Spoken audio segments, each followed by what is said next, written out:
In terms of the different spaces that we have and the spaces that we work in, and basically where ignition belongs, you could think of it in the levels that are shown here. So you have standard ignition that's sitting in the middle, you have ignition edge at the bottom, you have cloud edition at the top.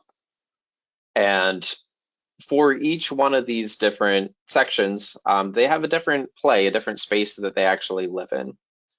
The ignition is on premise, ignition edge is on the edge of the network, and then ignition cloud edition, as you might have guessed, is in the cloud. We tried to name these so they were a little bit on the nose, right? But they also make it pretty clear where things are intended to run or where we think people use ignition mostly.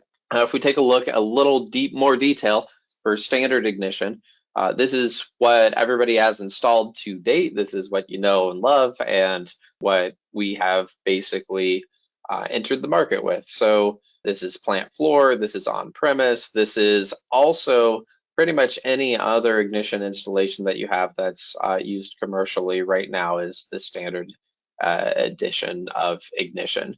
The standard edition, as of today, some folks have spun this up inside the cloud. So it's not license restricted to just run on premise and the plant floor.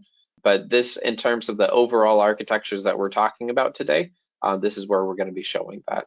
This version of ignition is going to be, this edition is unchanged after cloud edition is added here. So you can still spin this up in the cloud, you can still spin this up on premise, you can still spin this up. We're in every industry that has a tax code that's out there. So we're in use from everything from airport baggage handling systems to things that have real plant floors, the manufacturing, consumer packaged goods, food and bev, and then to water, wastewater doesn't have a plant floor, right? But you're still going to have these installations that are sitting out there.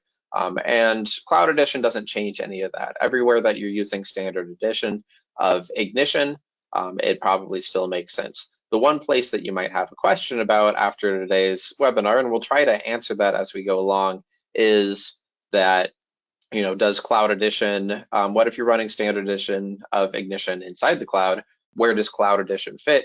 Do you want to use Cloud Edition going forward? Do you still want to use standard edition inside the cloud? We'll circle back to that.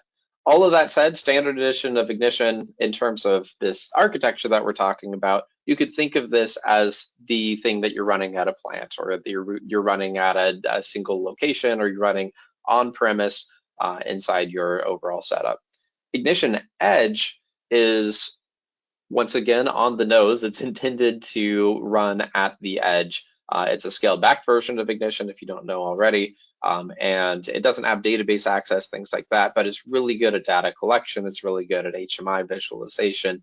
It's really good at being something that sits on one of these lightweight devices that is on the edge of the network, whether that be distributed architectures in oil and gas, water, wastewater, or if it's separate individual dedicated HMIs on a plant floor, or if it's different systems that are sitting somewhere and just are kind of dumb data collectors that are just streaming things back to the cloud or streaming things back to a central ignition gateway. It's really good for that edge of network piece.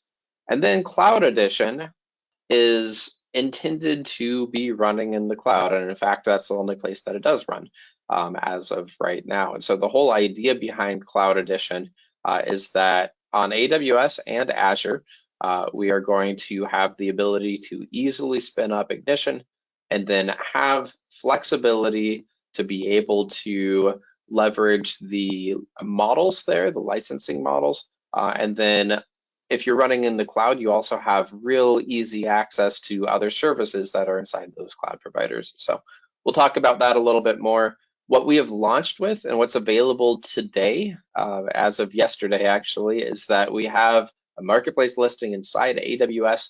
And so if you're using AWS, you are good to go. You can do what we're talking about here today. On the Azure side, we are finalizing that right now. And so that's going to be coming soon. It's not out the door quite yet. But the whole idea and everything we're talking about here is going to apply equally to AWS and to Azure. We found our customer base is somewhere around 50-50.